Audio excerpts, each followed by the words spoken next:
feet seem to keep wandering away from me.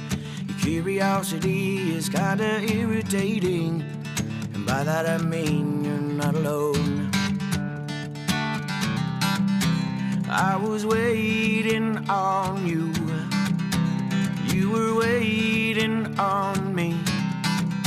So in silence we'd sit, wondering,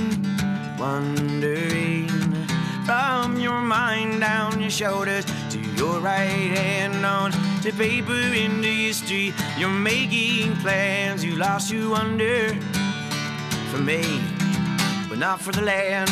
Be here now, be here now, while you are still around. Be here now.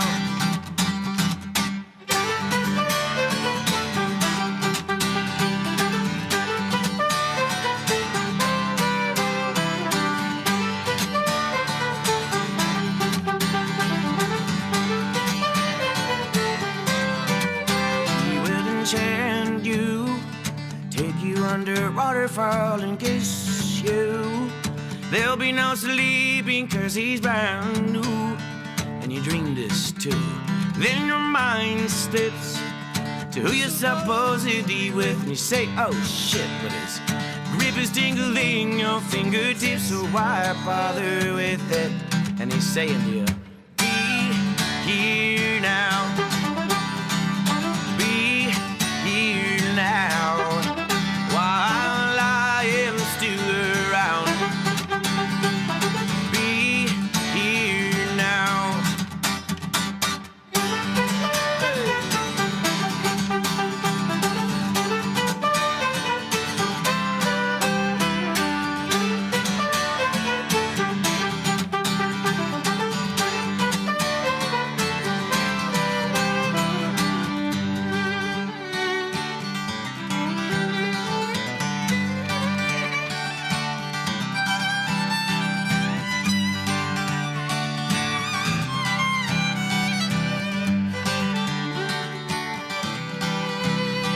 By mellow candlelight, we ride in an old school bus. Too tired of arguing, so we've just given up. And in the background, I hear enough is enough. So started moving further west. Just me and my guitar and what we manifest. We are well worn, we are blessed. I see a city fuel my fight. I see some damn good years in the countryside. I see a quiet, quiet life. There's a tall brick building in the middle of town. That's where several years later she still lives by the vow. The same words to this day I love to sing out loud. I'm gonna be here now, be here now, while we are still around. Be here now. I'm gonna be here now. I'm gonna be here now. I'm gonna be here now. I'm gonna be here now. I'm gonna be here now.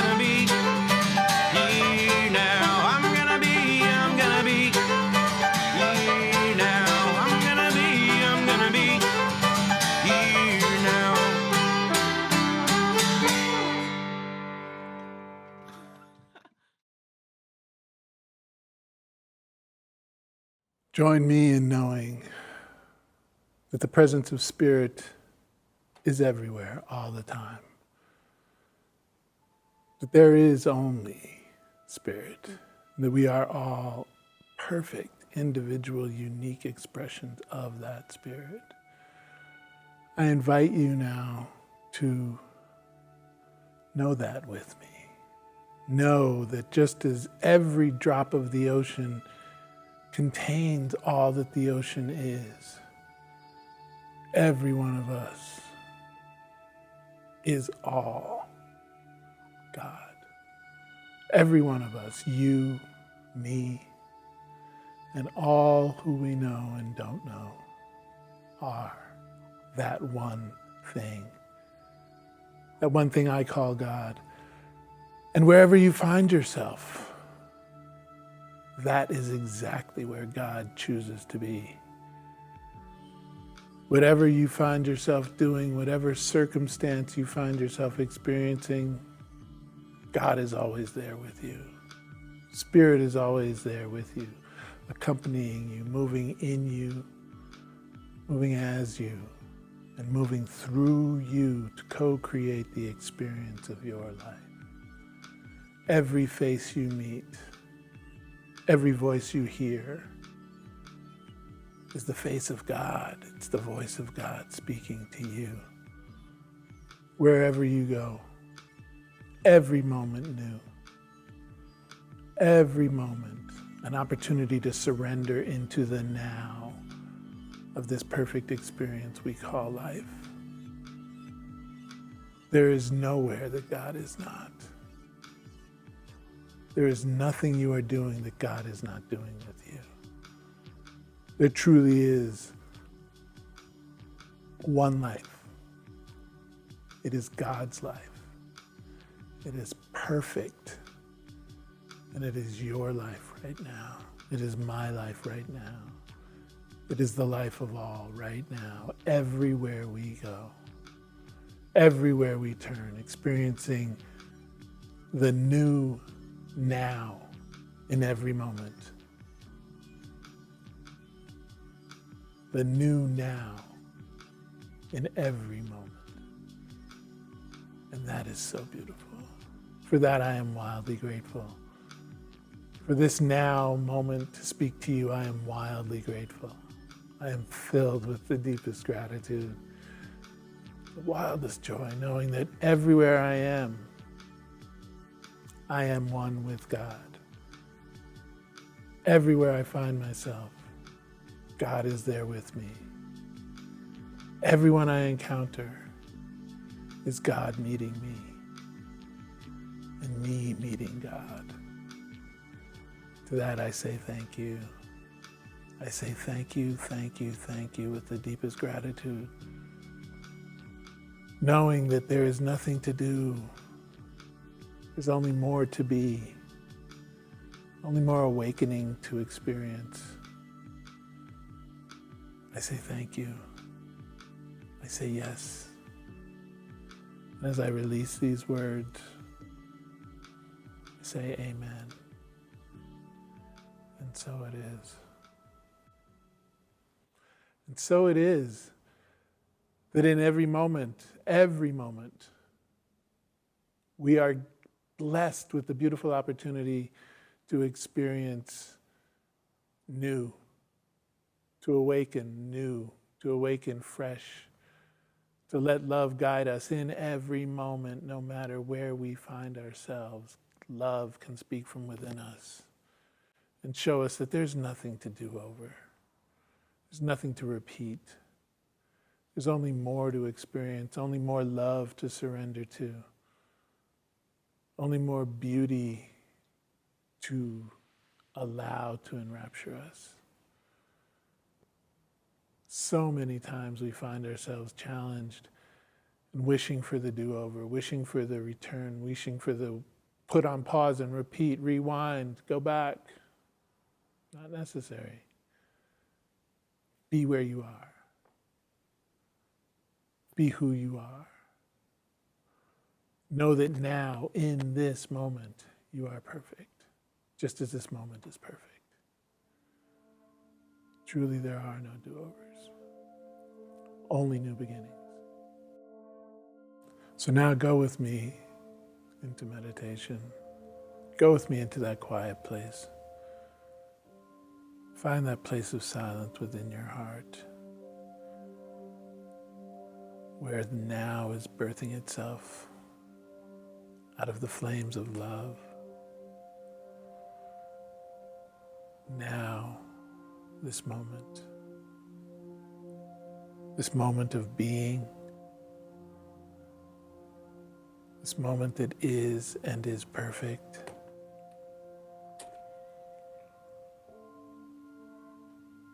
Go deep into that place. Follow your breath into that place. Let your heart speak to you from that place.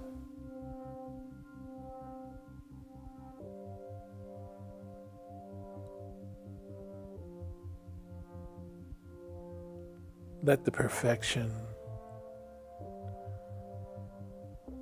of awakening undo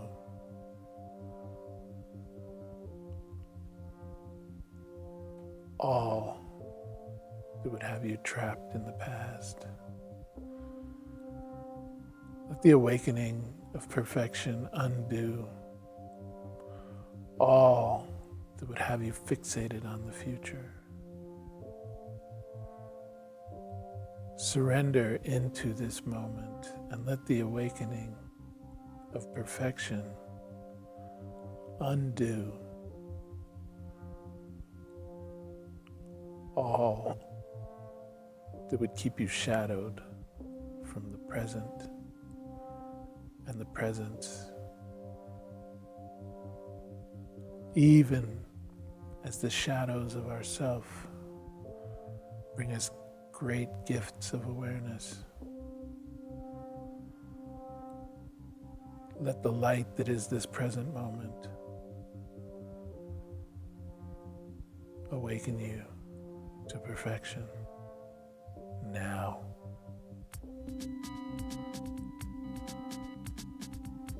In this newness.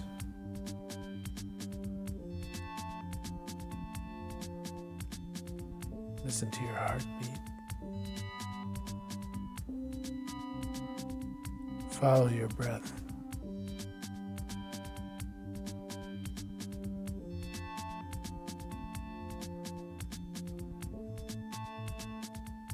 Let the presence be the present.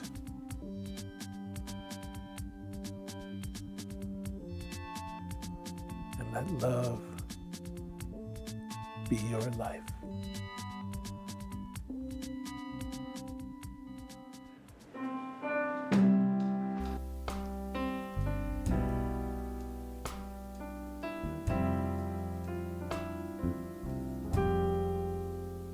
Let it go, let it go, let the cares of the day fade away.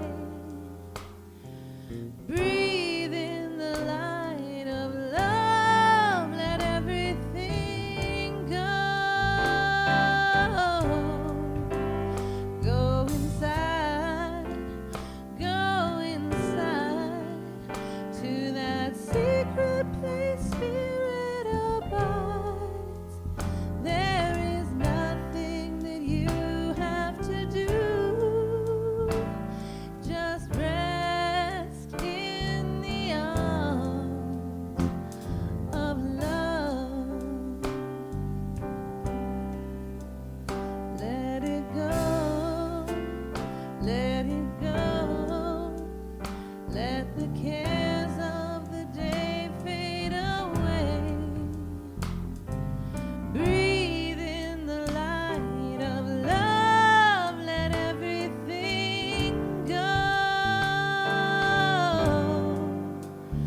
Go inside to that secret place spirit abides. There is nothing that you have to do. Just rest in the arms of love. Rest in the arms of love.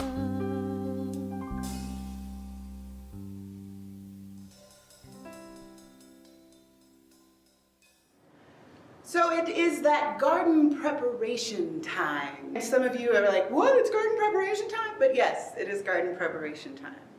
And I'm gonna share a story about my kitchen garden beds.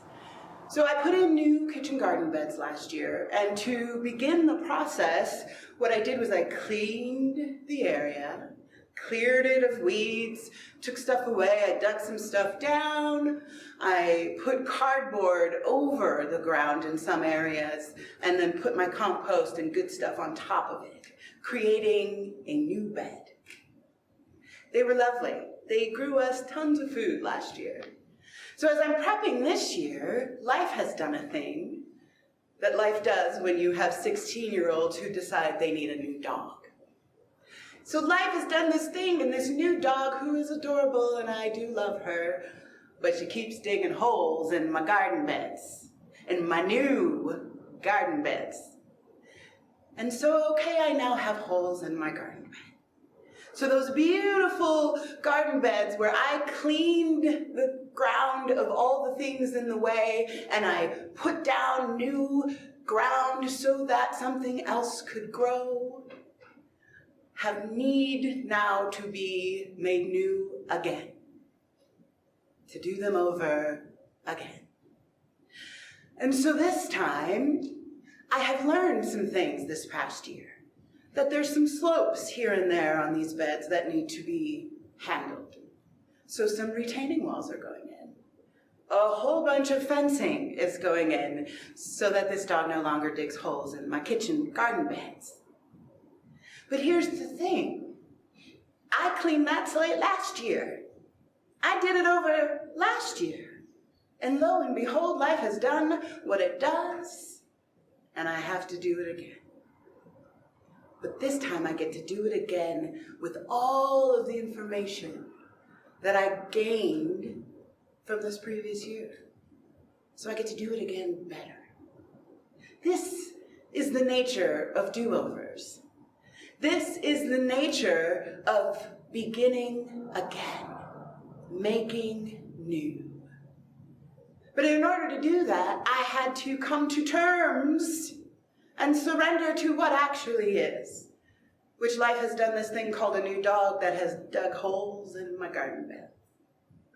All right, so with this new information, I will do it over and do it better.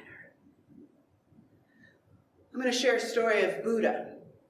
And many of us know the Siddhartha story, but I'm going to give the nutshell version. So Siddhartha was hanging out in his village, and he was a prince, lived in royal conditions, had a wife and a child, but lived within these walls where he was protected from what was actually happening outside his royal existence. So one day he left his royal existence and went to check out the village where his royal existence existed. And lo and behold, he walked out of those walls and began to see poverty and suffering and illness, and had no idea what to do with that. And that very poverty and that suffering and the conditions that his people were living in broke him open. That suffering itself broke him open, and he made a new choice. His choice was so profound, he left his entire existence. He left his royal inheritance. He left it all behind. He left his wife. He left his child. Because he was broken open and needed to find a way to be with what actually is in the reality he found himself in. And he had to make new. He cleaned his own slate because suffering broke him open. It required that moment for him to make the choice to begin again, to make a new choice, to completely change everything he knew in order to seek out understanding. These are how those do-overs come about at times. Sometimes it's from a moment of profound suffering. Sometimes it's simply, I need retaining walls. But it's never without the history that brought us to that moment. It is sometimes brought upon us. Those slates get cleaned without knowing that that was about to happen. And sometimes it's a choice. but we always carry with us the knowledge, the experiences that have come before. And they become a part of those new choices. They become a part of what informs our decision to make a new step. And I think a longing for a clean slate, a longing for a fresh start, a longing for a do-over often is a longing for freedom, is a longing for answers, is a longing for better. And that longing is inherent in us. That impulse for greater awareness, that impulse for, there's something better available. That longing, I believe, is the seed of spirit in us that has always known that there is a greater possibility, that there is a greater awareness, that there is a freedom available to us all. And that thing that moves us forward, that thing that completely crumbles and takes away what we thought was true, that thing that comes into our lives that says, this has got to change. It is all in cahoots with that longing for something else, for something different, for the change we want to see and we want to experience. Adyashanti says enlightenment is a destructive process. It has nothing to do with becoming better or happier. Enlightenment is the crumbling away of truth, the crumbling away of untruth. It's seeing through the facade of pretense. It's the complete eradication of everything we imagined to be true.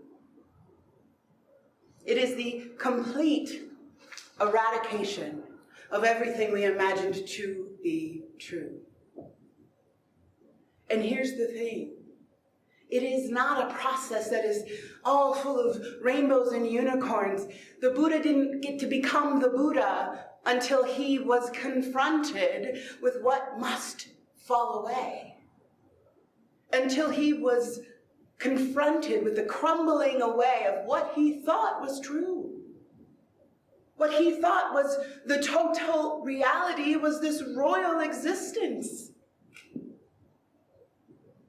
And was confronted with another reality, and it crumbled what he believed to be true.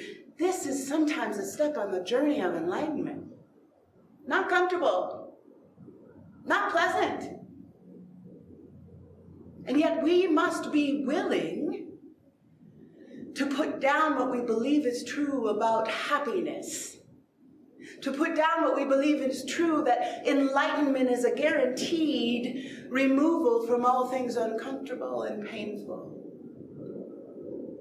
It's actually the willingness to surrender completely to what is actually happening in our existence, and allowing that to move us into truer knowing and to greater experiences of what is so. It allows us to dismantle the falsehoods, to take apart and peel away what is untrue. From the Quran, the only true religion in the sight of God is self-surrender to God. And so how do we do this self-surrender? How do we choose to peel away and dismantle? And where is the only place we can actually do that? In our own beings, in our own consciousness and belief and knowing. So I looked up the word surrender and was bombarded by all of these synonyms and ideas that point to what it means to surrender and to what the Quran is saying is the self-surrender to God. And here are multiple ways to do that. One, surrender is a verb.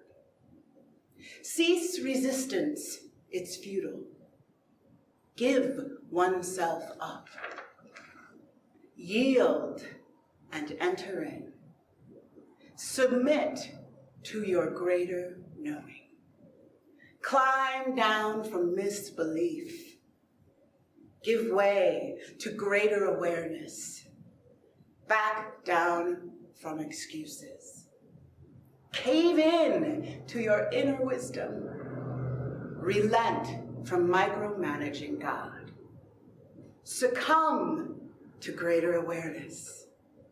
Quit busying yourself with distractions. Crumble illusions and delusions of falsehood. Be overcome by what is. Be overwhelmed by the truth of who you are. Lay down one's arms and stop resisting what is waiting for you in the pause. Sacrifice the lies you tell yourself. Give up denial. Relinquish holding your breath. Renounce inherited BS. Hand over the reins to your divinity. Deliver up your holy wholeness. Grant permission to your greatness. Abandon your smallness. Lose your barriers and completely abandon the false idea of yourself entirely to the holy wholeness you are in this, here, and now. Abandon yourself entirely to your holy holiness. That's the surrender, the self-surrender to God that the Quran is pointing to, that Adi Shanti is pointing to. When we think about surrender, I think we think that it means we've got to give up. And we do. But we must each discern what that giving up is. What must crumble in our illusions and delusions? What must we take our hands from the reins so that our divine nature can get in the driver's seat? And each of us is going to have different answers to this question. Each of us is going to discern and understand because we go within to see where those barriers lie in us. So I invite you right now to just take a breath with me, because we're going to relinquish holding our breaths. And allow to rise in your consciousness what is in the way.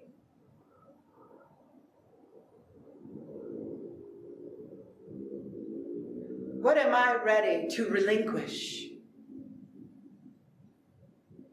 And see what rises. What thought or belief about who you are and what life is needs to be relinquished, surrendered. Okay, and now I want you to take another breath with me. And ask yourself, what aspect of my holy holiness, my holy wholeness, can I offer up to life itself in this moment, right here and right now?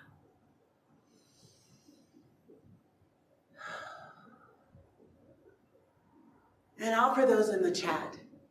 Put those in the comment feed and claim yourself as a blessed offering that you are offering up, abandoned to the One. to life itself. Because that is the call, my friends. That longing for new, that longing for freedom, that longing for a fresh start, and my God, I wish it would just change. I wish it would just wash away all the crap so that we could start anew. That longing, that desire, is a desire for surrendering to the holy wholeness that we are, individually and collectively. Because regardless of what outer circumstances look like, there is a greater truth. There is a greater unity that will always be moving into greater revelation. And that longing of life itself is the very longing we each have. And thank the goddess and all things holy that every step along the way is an invitation to the next step, is an invitation to the dismantling, is an invitation to the crumbling, is an invitation to the great surrender.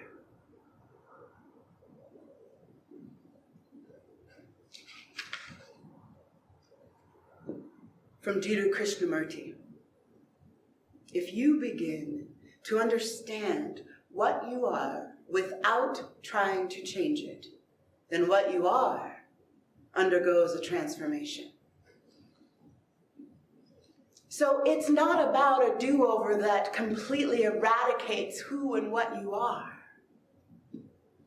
It's actually about surrendering to who and what you are. And when we make that choice, to just go in and choose ourselves, to go within and discover who and what we actually are, it is that willingness to be with that what is, that who I am, the I am. When we choose to just go and be with it, without an attempt to change it or make it different or fix it,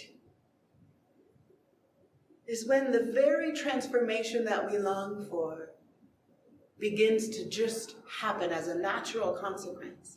Because we get to know the truth of who we are. Because we cuddle up next to our divinity. And all of those misunderstandings, all of that inherited bullshit crumbles in the face of truth, dissipates. But we've got to be willing to be in it as it is right now. In it. Fully attending to what is in our own beings, because we always have to start there first, right? We always have to start there. And I know that there are moments when it is terrifying to actually go within and give ourselves our full attention and confront what waits there for us. And I'm asking you not to do anything to fix yourself. Yes, I am. Because you are not broken. There is nothing gone wrong in you.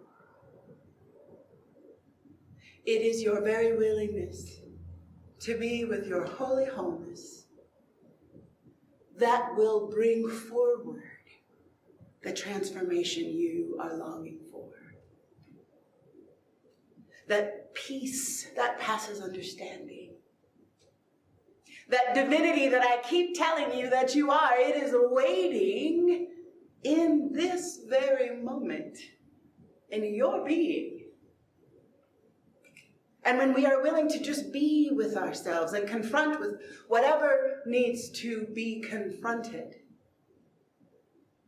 that transformation occurs. And sometimes that confrontation is painful. And sometimes it's delightful. But every time it's an invitation to enlightenment, to the greater truth of who you are, of what life is. So trust me, when you are feeling a longing for a fresh start, a do-over, that longing will be met in your own being, in your willingness to surrender to what exactly is.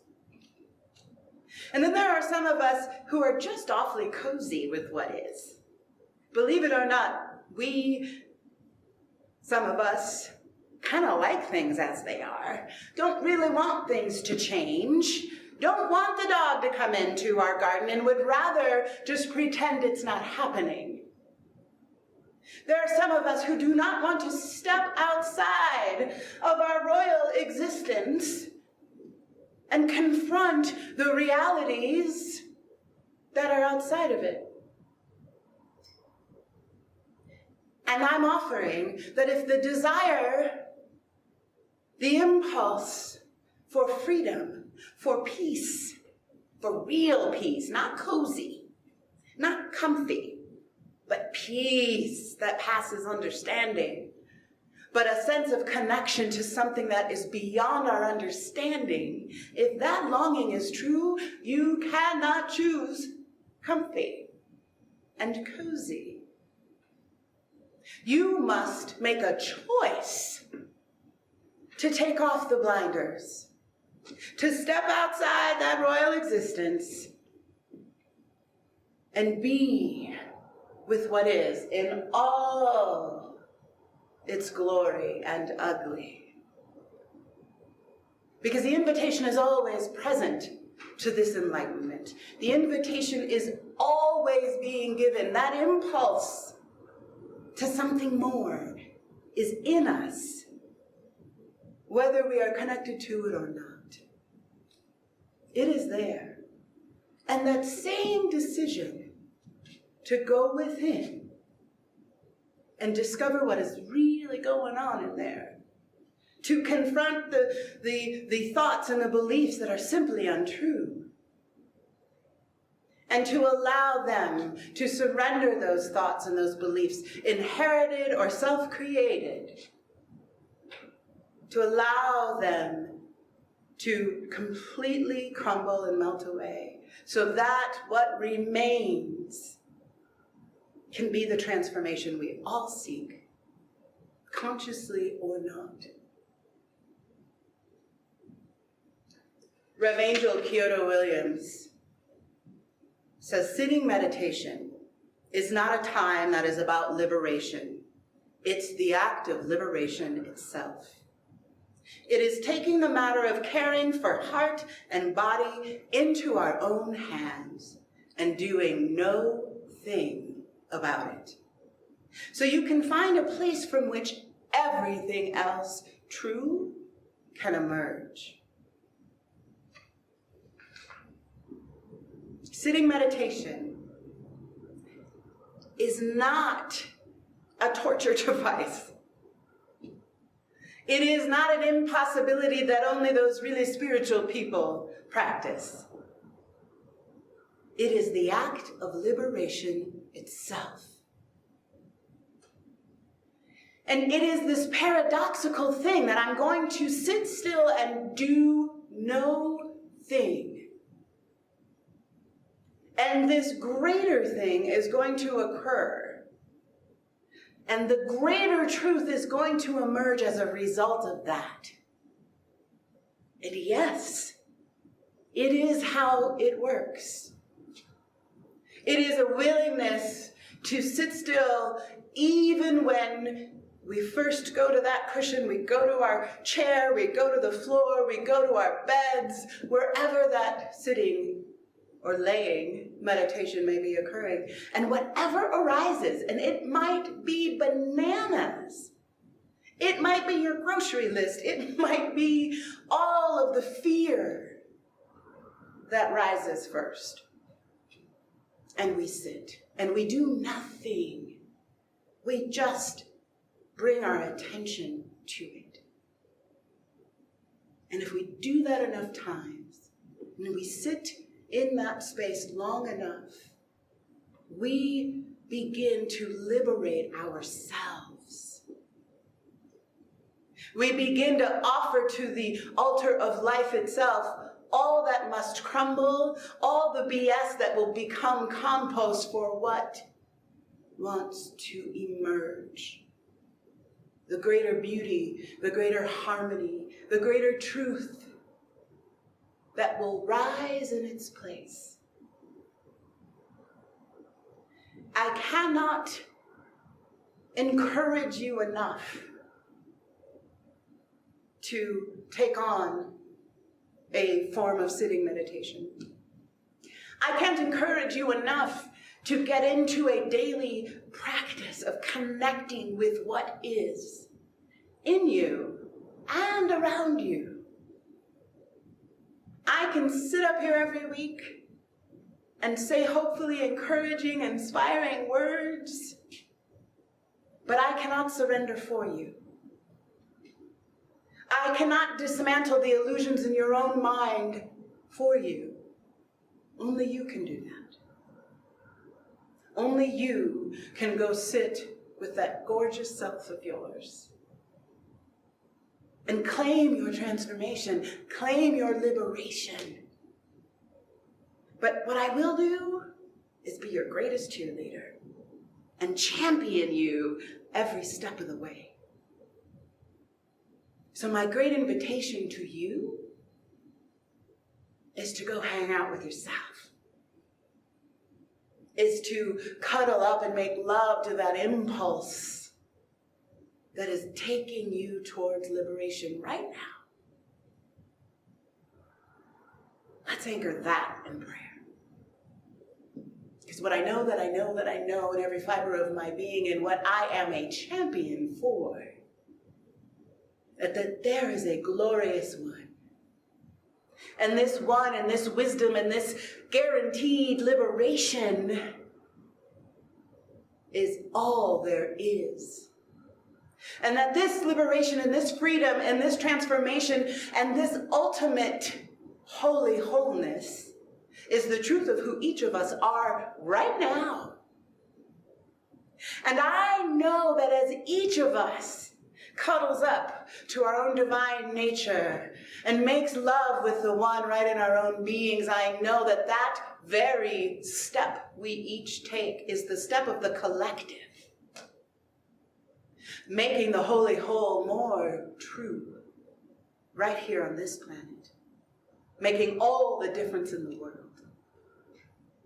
And because I know the truth of who I am and I know the truth of who you are, I know that it is good, and I let it be so good. Say it with me, and so it is.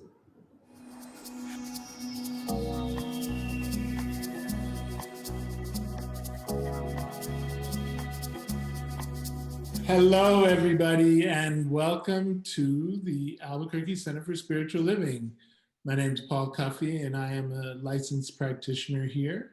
And it is my absolute joy and delight to be welcomed, to be partnered with my cohort, Clarissa Crow, with whom we do all the cool things in media here, and our very lovely and special guest, Takako Torino, who is, among other things, an ordained Presbyterian minister, a chaplain at the Manal School and for APD, as well as the Presbytery in Santa Fe, and my personal mentor in the formation of spiritual direction. I am so glad to have you guys here. Part of the reason we're having you as a guest is because throughout the whole year, we're going to be exploring the principle and concept of all paths lead home. But it basically speaks to the notion that there's a variety of spiritual practices and paths and beliefs and traditions that all sorts of people find their way to based upon their own affinity, their history, what interests them, what excites them. And our fundamental belief is that all of them are good. All of them lead us back to the center, which is the one, which is God, which is spirit, love, light, divinity. There's a number of words for it: Allah, Brahman, Jehovah, Yeshua, Yahweh, and on and on and on.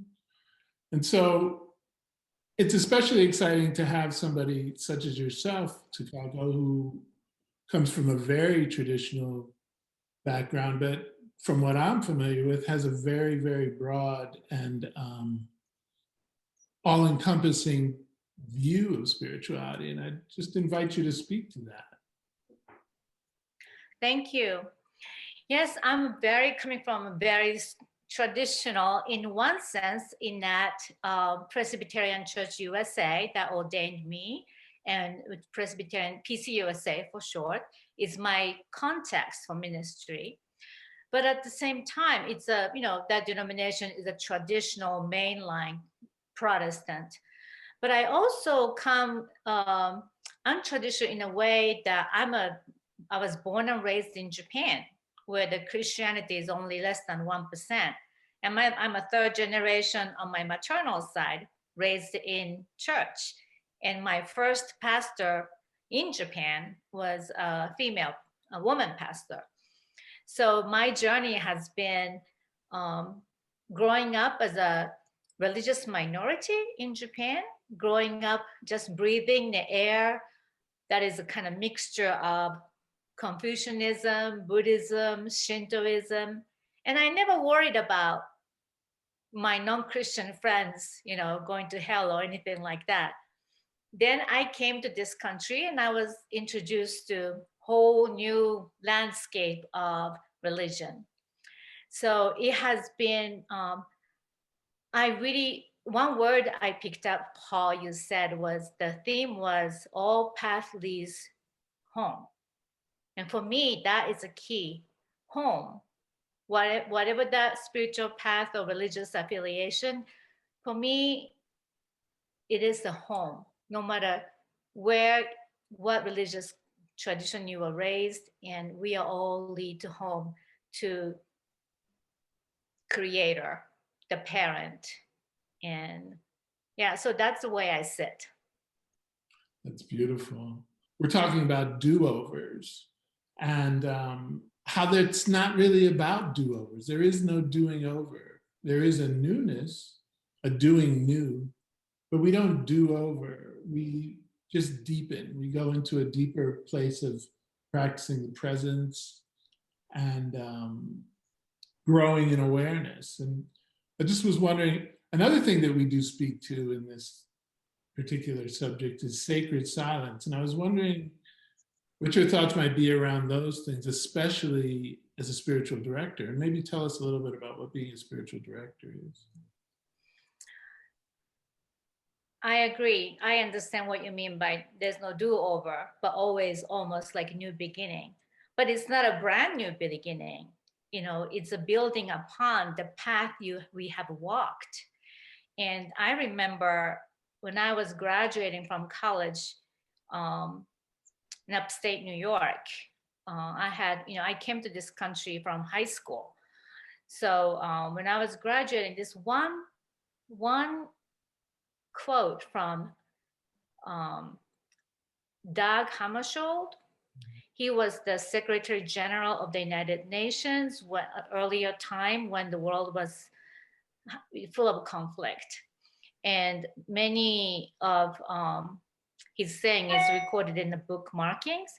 One quote said, "You will know life and be acknowledged by it, by the degree of your transparency, your capacity, that is, to vanish as an end and remain purely as means."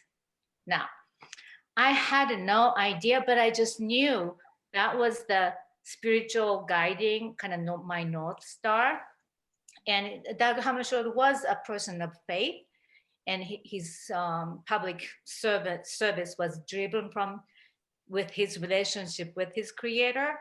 And for me, the do-over is at every juncture of my life, I have come to deeper meaning, like unpacking that quote, that saying. And as I spent my professional life in New York City as an interpreter, I'm a language person, interpreter and translator between Japanese and, but then there was a time I made a decision to follow my call and went to seminary, and I was immersed in theology.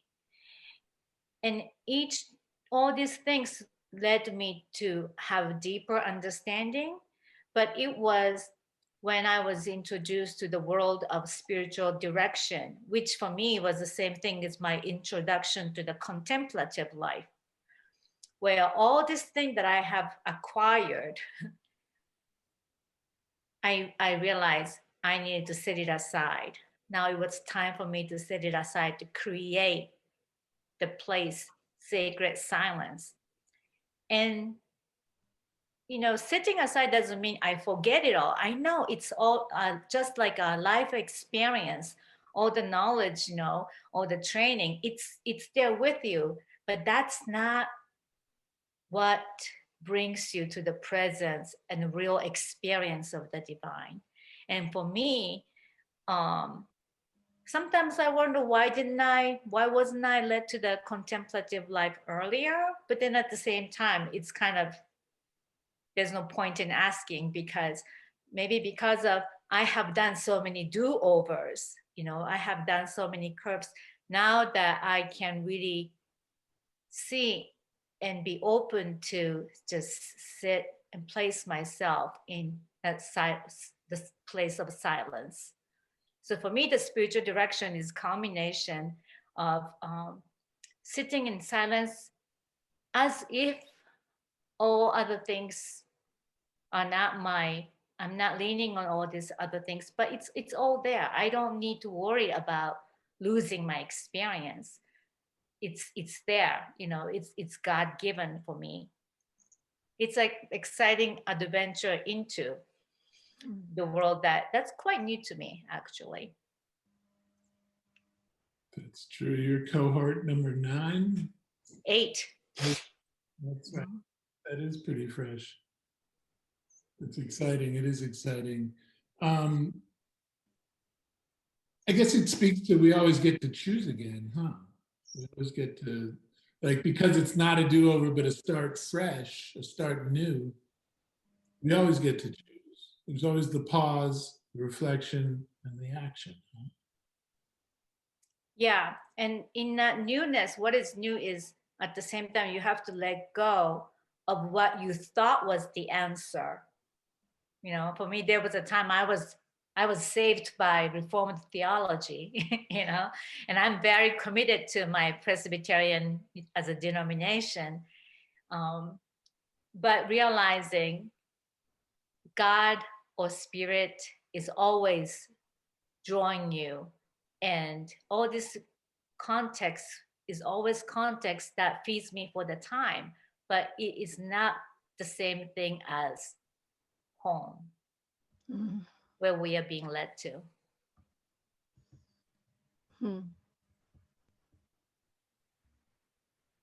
Well, thank you, Takako. It's always a delight to share this type of time with you. I look forward to doing it more often. And yes, thank you. Greatly appreciate you being here. Would you like to send us off with a prayer? Sure. One who is with us, who will be with us, even as after we go our own way. We give you thanks for your weaving hands, weaving each lives that you have given birth to this place, and in an intricate way that we can never imagine, that leads to such richness.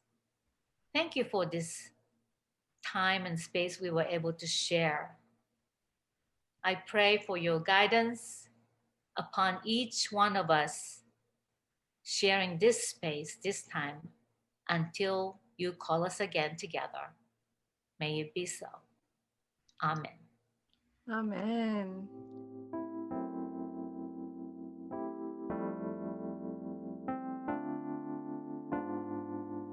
Here we go now. Can you feel it? 4 years of reeling finished, even as some say they had to steal it. But what I know that is real is, now begins the healing.